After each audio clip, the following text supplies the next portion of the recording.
Hello, everyone, and thank you for tuning into episode 4 of the Bonus Point podcast via quarantine. Once again, I'm your host, TJ Olson, and I'm super excited for today's episode. Just before we dive in, I just want to thank our sponsors for this episode. First off, Whalebird Kombucha. If you're looking for a great tasting beverage that is actually good for you, go try them out at your local Whole Foods, Air One, and other health food stores. Secondly, F45 Culver City. So F45 isn't just a gym, it's a real community that have trainers and people that really care about you and the development of your body. So find them online to get some quarantine training, life-changing results. I've been getting a lot of requests from listeners to keep the American guests coming. And because so many people are so curious in the world about who America is as a rugby nation, there's been a lot of buzz and publicity growing about American rugby over the last decade or so. And a big part of that is due to the great performances by the American Sevens sides and the creation of the Major League Rugby competition. Last week, we got a great insight into Major League Rugby via Nate Sylvia and the San Diego Legion, how it's been growing more and more every year. So this week, I thought I'd flip the coin and talk to someone who's contributed to a lot to Sevens here in the United States. I met our next guest a couple of years ago during her time with the Santa Barbara Rugby Academy, and I'm loving everything she's doing to help grow the game of rugby in the US, especially with women. Please welcome former US Sevens captain, current head coach of the UCSB women's program, and my guest at this time, Kelly Griffin. Griff, how you doing today? I'm doing well. Thanks for having me. I'm excited to be here and I'm enjoying your podcast so far. Thank you very much. I really appreciate it.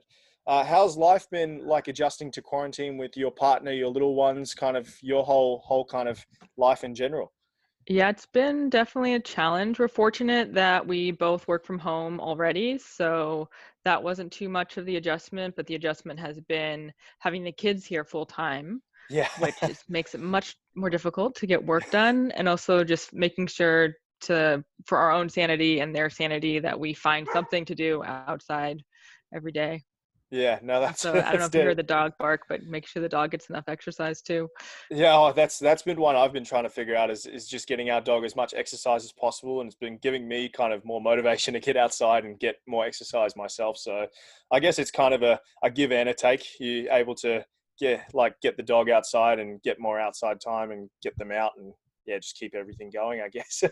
And I know your little one has ever since I've seen him, he always has a bunch of energy. So you probably have to tire him out a bunch. Oh yes, they've got 14-year-old, a 5.5-year-old, and a 2.5-year-old, and they've all got lots of energy. Oh man, Especially the yeah. two young ones. keeps you going. Well, today I thought we'd just talk about your career, and during our conversation, we'll kind of just try and get an insight into what rugby is like here in America. So I've obviously been here for about 5 years, and you've been in and around American rugby for a long time. But a lot of the people who, especially from the Southern Hemisphere, they don't really know too much about American rugby. So I'm hoping this will be a good insight into American rugby. So we'll jump in. So for people that are familiar with your career, you've been around various 15s and 7s programs just around California. So during your playing career before you started at UCLA, had you seen rugby before? I have actually. So growing up, I played basketball and soccer. I played a couple seasons of baseball as a kid, one season of lacrosse. So I was very interested in all sports. And my high school actually had a rugby team, and I thought, oh, that's pretty cool. But it was the same season as basketball, Yeah. and I already loved basketball, so I just played that. But then when I went to college at UCLA, I was not going to play collegiate basketball at any level. I was not nearly tall enough, nearly skilled enough, but I still wanted that, team atmosphere. I still wanted to be athletic and wanted to compete. So I looked at the list of club sports and saw rugby and had an idea that seemed cool. So I went out and joined the team. Nice. What position did you play in basketball? Well, in California, they have these youth leagues that are for kids, or historically for kids of Japanese American heritage. So in Okay. those leagues, I was really tall. And Ah. for those of you who don't know, I'm 5'4", which is not tall. But in those leagues, I played. So growing up, when I was a young kid, I played like forward and center. Then obviously Okay. I got to high school, and that was short. Yeah. So I transitioned to being a shooting guard for high school, but I hadn't had a lot of experience at that position. I was very good at defense, not so Yeah. good at offense. So you were building a lot of muscle up and getting a good kind of mongrel on getting boxing out and getting people out in that center and forward position, getting you ready for rugby. That's awesome. Oh, man. So what was the culture in the field like for UCLA women rugby back in 2004? Well, when I joined the team was transitioning from being a women's club team to being a purely collegiate club team. So it was definitely a rebuilding year. There were maybe 7 women on the team who Yeah. had played before, and there were, like 20 of us rookies. So it was a Mm. really great learning atmosphere where everybody was trying to figure out what was going on, and everyone was being really supportive of just having a lot of fun and trying to learn as much as possible. Mm. And what was kind of the coaching like back then? Did you guys have a good mentor in that kind of situation? Yeah, we had 2 women who had played, or 3 women who had played for the women's club team stayed on to coach us. Hmm. And they, definitely had real passion for rugby, which I think was infectious to the players. Yeah. And they were able to give me pretty solid foundations on the game. That's something that I kind of love about America in general, is that it doesn't matter what kind of skill level you have or anything in that regard. It's so much passion for the game and everything that they do, especially with rugby. It's so awesome to see, because I've been blown away. My first kind of experience to collegiate rugby was at Cal Poly, and just the amount of passion the whole organization as a whole put in, it's incredible. It's you see that in other countries with rugby, but not as crazy as America. America is kind of the most passionate and everybody, I think it sticks out, patriotic nation in the world. Yeah, we love our sports here for sure. That's true. Yeah. Who was your biggest rival in kind of your collegiate career? So my first year we were played at Division II, and our biggest rival was the Claremont colleges. Okay. We had a couple games that went down to like one kick at the end of the game. It was very intense. And then my last 3 years, we moved up to Division I, and I'd say probably our biggest rival was UCSB, which is where I'm coaching now. So, All right, we've yeah. come full circle. Yeah. But yeah, they've had a really strong program. They're actually coached by Kevin Battle, who now I work with in Santa Barbara. That's how I initially met him, was he coached against me. Yep. And they had some really good athletes, a couple Eagles who played, like their 8-man Blair Grossima. She ended up playing 8-man for the Eagles, and yeah, they had some solid players, and it was always a tough battle. Mm. No, that sounds like pretty good. Those games are always the best. If it comes down to like a last kick or just like a last minute try, those are the best games. And also during that time, you were selected as a collegiate All-American. So coming into a new sport, how did you feel when you received word that you'd been selected in kind of a collegiate All-American team? This was a long time ago, so I actually Mm. got notified by paper letter in the mail. Oh, really? Yes. Oh, okay. Interesting. And I was new to the sport, so I didn't even know that being a collegiate All-American was really a possibility. Yeah. And so I got this letter in the mail saying, congratulations, here's a certificate. So That's so interesting. I thought it was pretty Oh, cool. yeah. Put the certificate on my wall, was feeling really grateful that I had been recognized in that way, and Mm. it was pretty surprising, actually. And did you guys have camps and things like that as well, where you went off and played other nations, or was it pretty much just a development Yeah, opportunity? so Collegiate All-Americans at the time was just a certificate, and then they had another program called the USA U23s. Okay. So for that, there were camps. I did that for 2 years. 1 year was a World Cup year, 2006. So all the money went towards that. So our U23 camp was just domestic. We played a couple women's clubs teams out in the Philadelphia area. But I mean, it's bringing together a lot of really good collegiate athletes and a new level of coaching, and it really opened my eyes to what a higher level of rugby could be.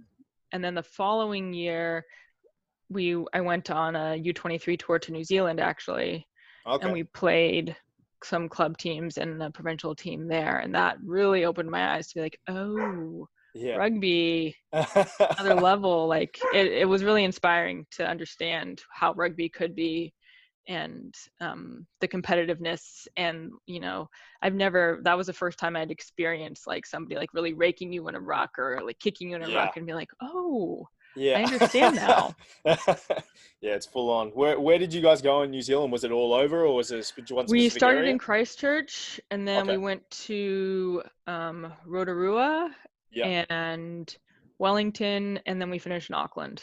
Did you guys enjoy the smell of Rotorua? Was it really, really nice? It's always my mum calls it Rotorua because it smells so amazing.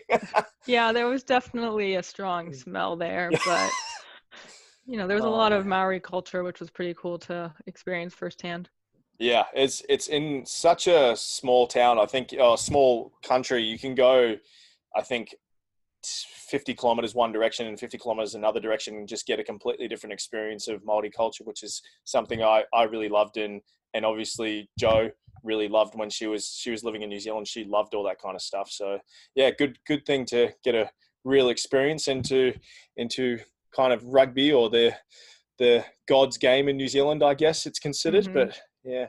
And Yeah, I you remember it also being play. so cool when we were there to see rugby jerseys and see rugby balls just Yeah. in random stores and be like, oh, I mean, you can see that now more in the US. Like you can go to a Dick's and see rugby balls, but Yeah. at the time I had never seen that before. Yeah, and it's something that really took me for a shock, as well as not seeing actual clubhouses in America. And in Mm. in New Zealand clubs, pretty much every rugby club's got a rugby club that they've had for like almost a century, and they have all their old jerseys of all their like famous players and famous games. And it's something that really shocked me when I came to Santa Monica or Belmont, and I was like, where's your guys' rugby club? And they're like, oh, it's this pub down the road. So we pretty much just had nowhere to really hang out and drink before we would go and drink or go and hang out and have meetings. So it was kind of a bit of a shock, but Yeah. also pretty interesting. Yeah, it's like this whole idea of showering between the games and going to eat somewhere. So foreign to us Oh man, Americans. There's I nowhere to shower, remember you just go eat.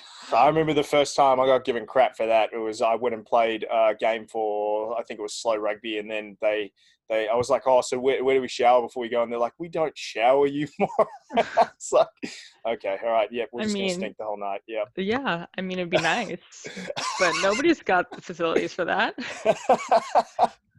I guess I'll just have to get used to just stinking if I'm just going to play rugby. I'll just maybe that's why I moved into permanent coaching, was just so I can always smell okay, and just.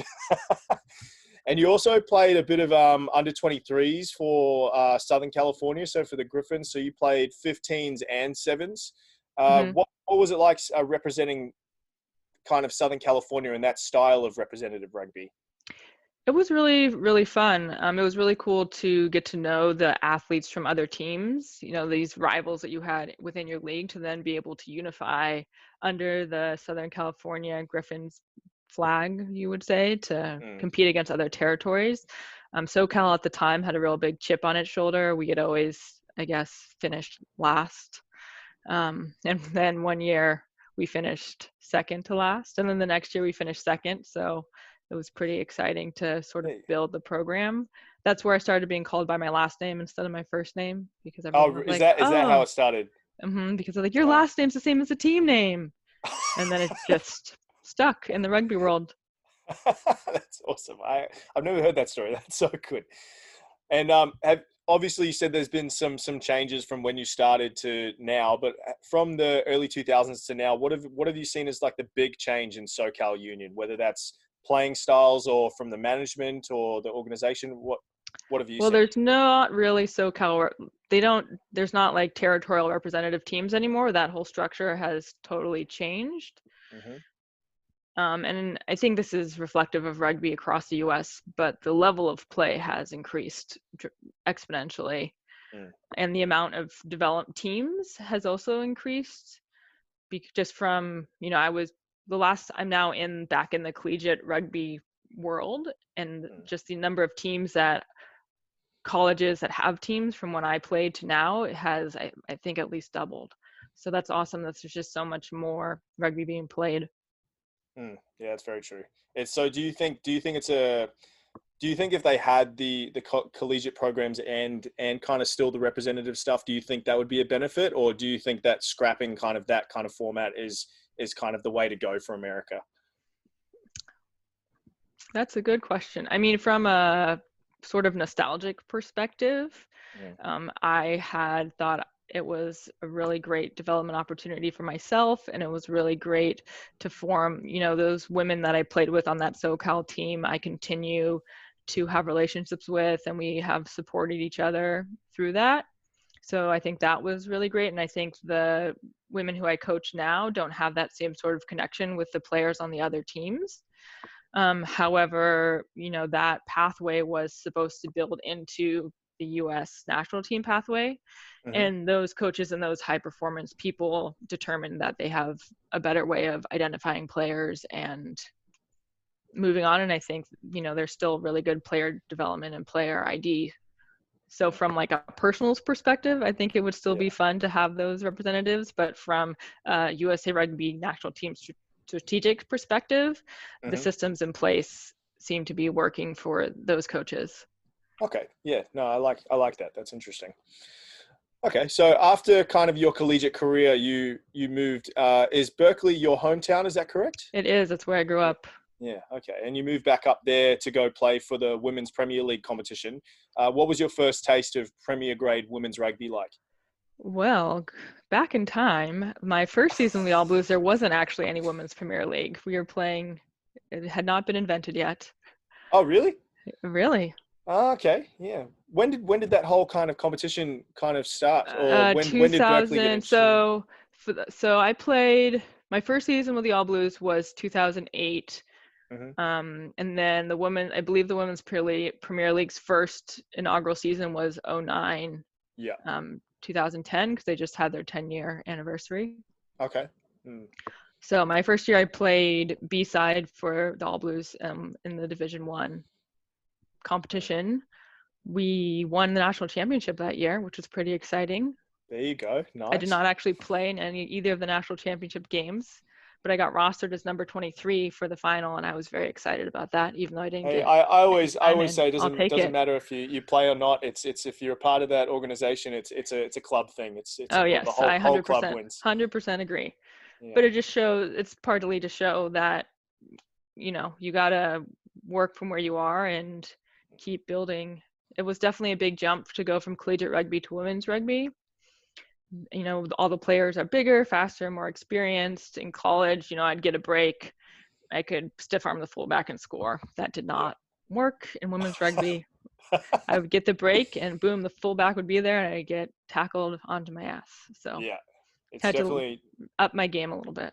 It's definitely a big jump, but it's that's why I always encourage some collegiate women to either just go play a game of club rugby or something, just to kind of get that experience and understand there are different facets to the game, because it's definitely something you can use as a learning tool, or something that it's just a eye opener for a lot of people. But was it good being back in your hometown? Was it something that you were missing being down in LA? Yeah, it was definitely good. To be honest, part of the reason I moved was I had graduated and I didn't have a job and I had free rent at my parents' house. Most people do that, yeah. So it was a good deal. I mean, I did find a job a few months after living there in the Bay Area, and and they had a good rugby team there, so it worked out well. There you go. That's awesome. And it's when they did join the WPL, so you've got teams like Oregon, and then you've got I think Beantown or teams like that. Was there any one team when the WPL started that was dominating kind of the competition, or was it pretty even across the board? The first couple years, the big rivalry was between us, which is the All Blues, and New York. Okay. Like the All Blues had been dominating Division 1 for a long time, with New York sneaking in a couple national championships. So that continued for the first few years of the WPL. And then the Amazons, Twin City Amazons, became a strong team for a while. The Surfers now are always a strong team as well. Okay.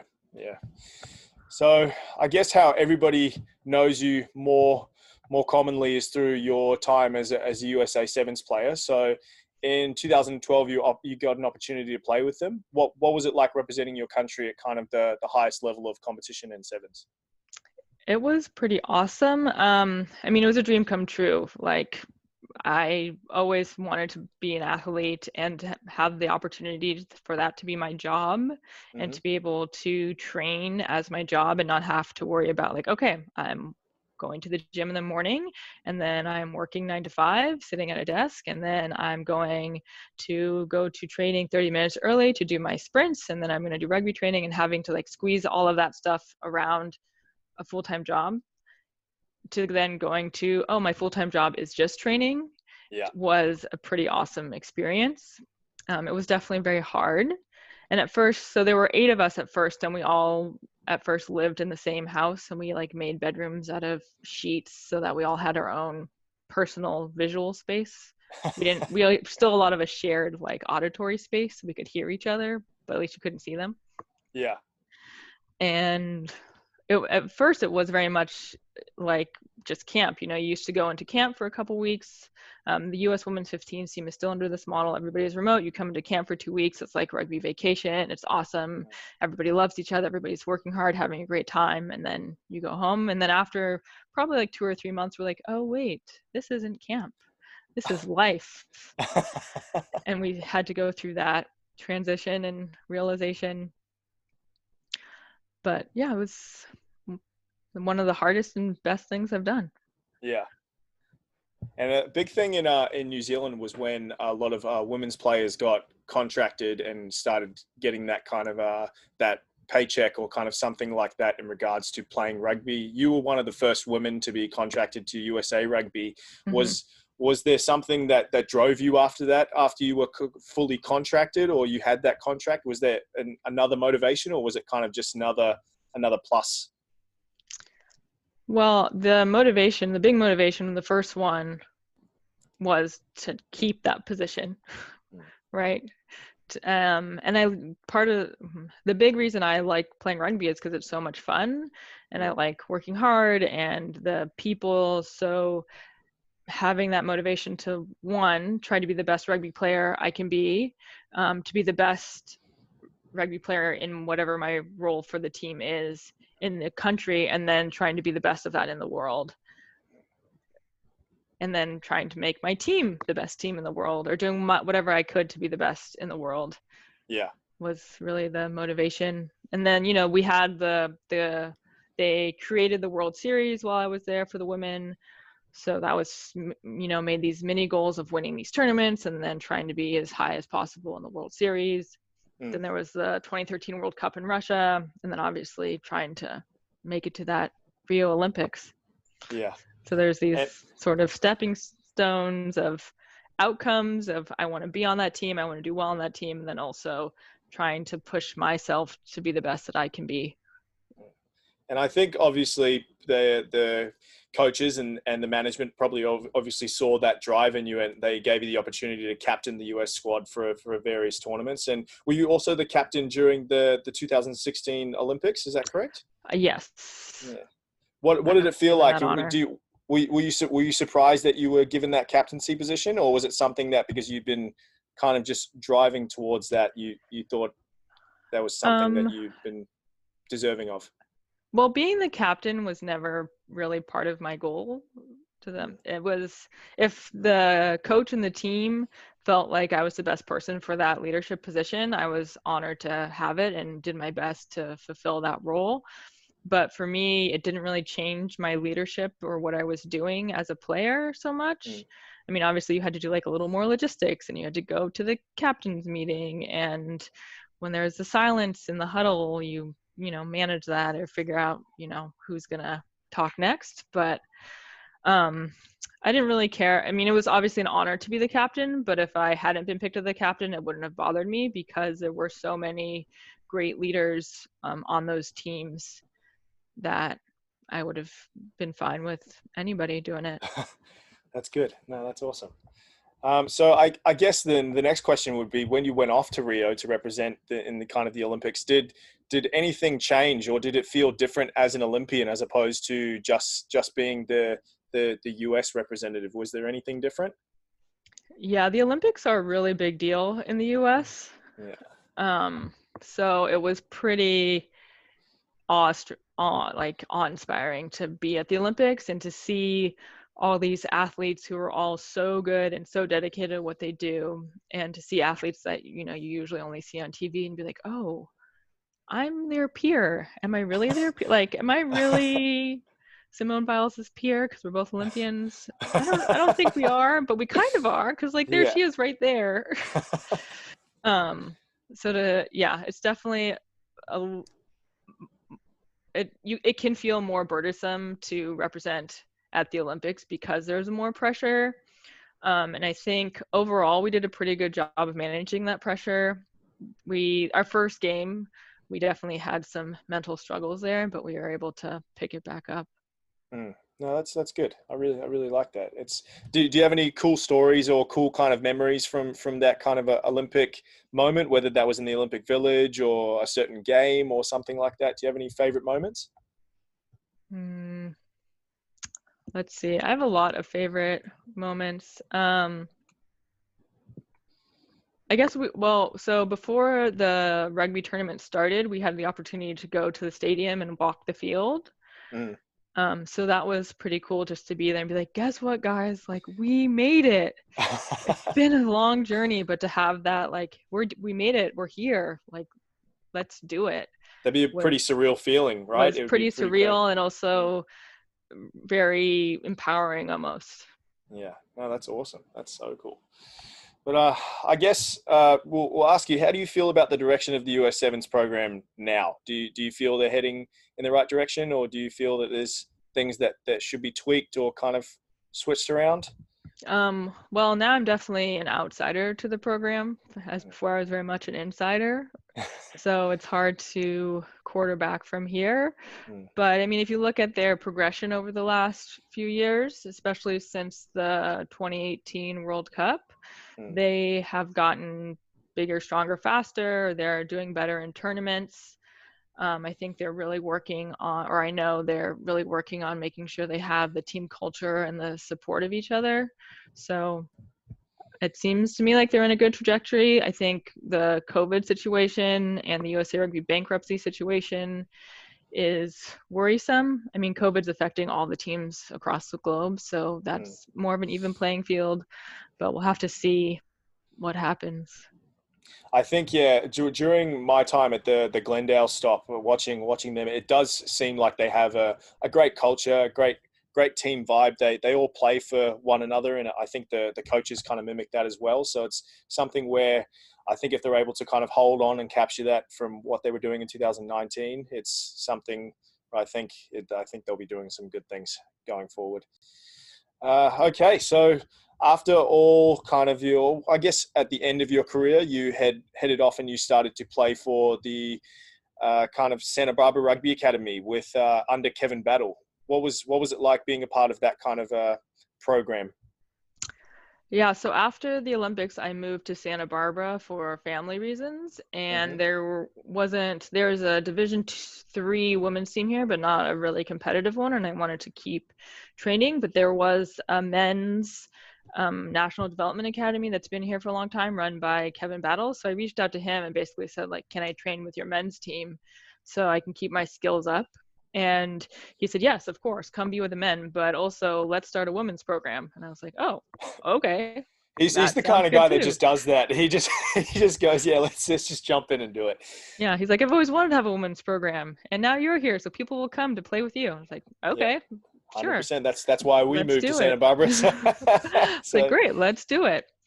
So it's really, Kevin has a lot of experience and a great rugby knowledge, and he really knows how to coach each individual, and he's good at understanding like when to push people and when to step back, which I think is something that I'm still learning as a coach. So it was really, really beneficial to gain him as a mentor here. And obviously you were a bit of a kind of player coach as well. It's obviously KB, he has tremendous experience. Was he more of a step back and kind of just let you kind of drive and pitch in where he can, or were you guys working in tandem together? We were working in tandem together. I definitely still wanted to improve my skills. Which is hard to do if you're like watching a lot of things. So we would work in tandem together to like talk about what we wanted to work on. And anytime he was at practice, he would primarily run the drills so that I could still participate fully. I don't know if you've ever tried to coach a drill and be in the drill, but it's Oh pretty much yeah, impossible. it sucks. Yeah, it's not fun. Yeah, it's impossible. So, and then like at breaks, I would just give pointers of what I saw, as well as he. And then if any time he couldn't make practice because he has like so many different rugby jobs, he would often have to be somewhere for some important rugby thing. In those cases, then I would step out. I wouldn't participate in practice so that I could then make sure that the other athletes were still getting as much out of the drills as possible, and so that I would run the session. I'd still like do the fitness and stuff, but in terms of the more games and stuff, I would make sure to step back and just put on the coach's hat. Yeah, it's always good to hear about people talking about KB, because he's just such a nice guy. He's been one of my mentors, and obviously by the sounds of it, he's been one of yours too. And he's someone that I believe USA Rugby should be quite, not necessarily thankful that he's there, but just feel really, really kind of lucky that they have someone at their disposal that he's always ready to go. He's always ready to help out and do whatever he can to help grow the game in the US. So yeah, it's really, really good. Okay, so let's talk about you moving into kind of just a full-time coaching position. So you're currently the head women's coach at UCSB, and going from kind of a player coach to just a full-time coach, did you have any difficulties stepping into that role? It was definitely, there was a learning curve.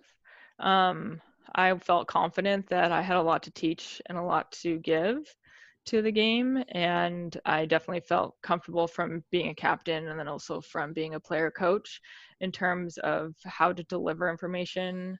So I think the biggest challenge was more of like a logistical side, mapping out my season and figuring out what principles I want to work on in each session, and that sort of like more big picture stuff was more of the learning curve for me for sure. And I think I looked back over my season, and I think I was a little bit too reactionary in terms of my practices, like, oh, we had a game where we got a lot of penalties. So my next practice, I really worked on not getting those penalties and kind of scrapped what I had been planning on working on. And I was like, well, oh, sorry, my dog's barking. But you're all good. but rather than like sticking to what I had planned. So I think next year, one of the things I want to do better is have a better balance there. That's good. Yeah, at least kind of you're aware of those types of things, and it's something where it's always a learning experience. So that's so good to hear. And obviously with the range of school levels you'd seen in collegiate programs, you've got brand new players coming into people who may have been playing since they're in high school or even younger maybe. Have you kind of changed I think I've got two players who played in high school. It's quite rare to have from high school. Yeah, and then so this was actually a rebuilding year for the team. They graduated 13 seniors. Oh wow, that many. Year. Oh geez. So I had 9 returning players, one of which who had played in high school. The others had started at UCSB. And then everyone else I had one incoming freshman who had played in high school, and everybody else is their first time touching a rugby ball. Okay. So it was a big learning year. Yeah, so a lot of fundamentals and a lot of teaching. It's it's something that I feel myself personally it's doing that kind of coaching though. I think it helps develop your coaching for a full rounded kind of perspective on things. A lot of people just love the technical stuff and working with high performance, but I think if you're able to understand that type of getting to the roots of why you do certain things or how to teach certain things, I think it really helps with your career. Do you feel the same way? Yeah, and I agree. And it's also really rewarding because they're on such a sharp learning curve. There's so much to learn. They're picking things up so fast. As you get better at rugby, like the improvements gets much smaller. I mean, that's with anything. When you first start something, your improvements, you're taking these big steps. You had no idea how to pass a ball, and now you can get it 3 meters accurately, like big step. And then when you're once you get to the Olympic Training Center, it's like, okay, that was 2 inches too high. Can we narrow that down? So just being able to see those big improvements, even over like a 30-minute session, and Yeah. seeing them getting really excited about those improvements, and those seeing them really start to understand the game and really get that passion for the game is pretty rewarding. Did you have any difficulty with kind of the culture with a whole bunch of new players coming in? You only have a small amount of returning players, or was it something where you had that core group of returning players and they're able to kind of just guide the ship? Yeah, I had a really good core group of girls. I mean, this was my first season with them, so they were new to me. I was new to them. But it's a club sport, so the other ones who interviewed and hired me, so they must liked me at least at the start of the season. But they had I think they did a really good job of being the leaders of the team and instilling as we call it, the Barbara spirit of supporting each other, making sure that no matter what happens, we're staying positive. We're always looking to learn and improve. Oh, that's wicked. I love that. That's so good. Yep. All right. Well, it's called the bonus point for a reason. We're down to our bonus point question, and I've given you a bit of a difficult one, but being as you've been around the kind of US sevens and kind of around the world, going to so many different stops, I want you to choose who would be in your women's sevens dream team. So you can choose any players from across the world. You can do anyone, but we'll just kind of just let you pick kind of your dream team. Okay. Hold on. I thought a lot about this, and I decided that I would not allow myself to pick any US players. Oh, okay. I like because really I would just probably fill most of my team with them, because I really enjoyed playing with so many of them. Yep. And have so much respect and know firsthand how much work they put into trying to become the players that they are. So that was the first criteria I made to limit myself on this Man, question. you're going all in with this. I love it. Let's go. I have a math degree. I'm very analytical. Fun fact. Well, on the last episode, I loved when I asked Charm McMenamin from the Black Ferns. I asked her the question. And I sat there and I was like, she was going super analytical into it as well. She was like, I need someone who's an entertainer. I need someone who's a cook. Like and I was sitting there going, damn, like you're breaking it down to facets. And now we've got a mathematician on the show ready to go. So let's do it. I'm excited to hear. Yes. And then I decided that I also would only pick people who I actually played against, because it's much different watching from the perspective of a fan to its perspective of being on the field. Yeah. So I wanted to pick only people who I played against, and I was like, all right. And then I decided that I would just think about this as in when we were facing that team, I'd be like, all right, I have a lot of respect for this player, because of the threats they bring, and also just because of the way they carry themselves on and off the pitch. Okay, wicked. So let's do it. Let's hear your dream team. That's my thing. I made a list. I have a Post-it. I know this is audio, but I put a Post-it, and I couldn't make a final decision, and so I just made a Post-it. It's like it's like when you're ordering at a restaurant and you've got like 2 things. You just wait for the waiter to ask and see what your gut tells you.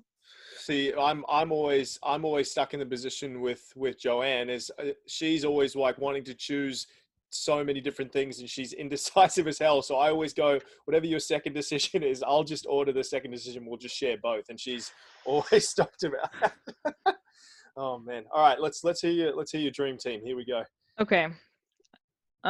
So here's who I've got. So for my forwards, I've got Ruby Tui, Jen Kish, and Sarah Goss, although now Sarah Hirini. But when I played her, she was Goss. Yeah. So man, three pretty good forwards players. Yeah, okay. Yeah, I just being in lineouts against them, being in scrums against them, being in rucks against them, it was always a battle, but a battle in the most competitive, respectful way. It was never, nothing cheeky happening there. I think that's what I love about watching women's sevens, is that even though if there will be like a lot of mongrel or a lot of like nitty gritty kind of play, as soon as the whistle's done, you're all looking so happy and you're all going over, giving each other hugs and shaking each other's hands. And even if someone has lost, there is kind of that kind of feeling there like, oh, damn, I really want to beat you. But everyone's smiling and just loving each other's company, as opposed to I've seen some men's sevens teams and they're just like, screw you guys, I'm cruising off. I mean, I wouldn't say we always love each other's company, but we respect each other's efforts. Yeah. Okay. That's a better way to put it. I like that. Yeah, there's definitely, I wouldn't go so far as that, but there's definitely a mutual respect. There's some people who you do love their company, but there's other people, you see them in the elevator and you're like, oh, I'll wait for the next elevator. Okay, who's your backs? Let's have a listen. All right, so at scrum half, I have Patricia Garcia from Spain. Okay. Yep. She, is the brains, the glue of that team. She's so sneaky, so smart. She's a great kicker. Very shifty, has great vision. She's also trilingual, which is pretty impressive. Whoa, man, I'm only one lingual. Oh man. And then fly half, I've got Jiz Landry from Canada. Okay. Yep. Also very quick, great player. And then round out my backs, I've got Emily Cherry and Portia Woodman. I had a feeling Portia was going to come into this conversation. I mean, she scored the tie-breaking try to knock us out of these we played against them in the quarterfinals of the Olympics, and she just did her Portia Woodman thing and beat us around the corner, scoring the tie-breaking try. So we couldn't make that semifinal match. That's what a lot of commentators saying. They just say they go Portia Woodman doing Portia Woodman things, and you're sitting there going, "Yep, he's not wrong. It's basically 100% right." But I think my favorite thing that I've seen of Portia Woodman and Ruby Tui was when they won Vegas Sevens, I think about 3 years ago, and Ruby Tui and Portia just having a good time in a club on like a stage, just dancing, and then Ruby Tui out of nowhere just go ahead and does one arm push-ups, and I'm sitting there just going, well, okay, that's that's just showing athleticism to another level after a whole day of tournament. It's pretty crazy, but that's a pretty cool dream team. I love that.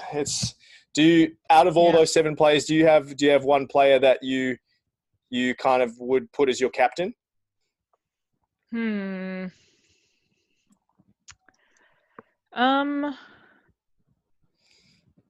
That's a good question. I would say probably, I mean, a lot of these players are captains for their respective teams. Yeah. So you can show that there's a lot of leadership there. But maybe Goss, she's, the most successful captain out there, and she's got a quiet leadership that I respect. Yeah, good choice. I like that. Well, awesome dream team. I'm going to be asking, I think I've chose this question, and I think I'm going to ask a couple other people this question, see if we can stack up a virtual dream team against dream team and see who will win that one. But Griff, thank you so much for joining us on the bonus point. I really appreciate you kind of giving us an insight into your career and into American rugby and kind of everything. Do you have anything else you want to share with us before we let you go? Not particularly, although I guess if there are any collegiate rugby players or high school rugby players who want to come hang out with me in Santa Barbara, we've got a great rugby program, sunshine, beaches. I would love for you to come play with me. That's a good plug if I've ever heard one before. Yeah, definitely. If anybody's ever interested in listening to this podcast, definitely take that up for consideration, because Santa Barbara, probably one of the most beautiful places I've ever lived, and I love it there.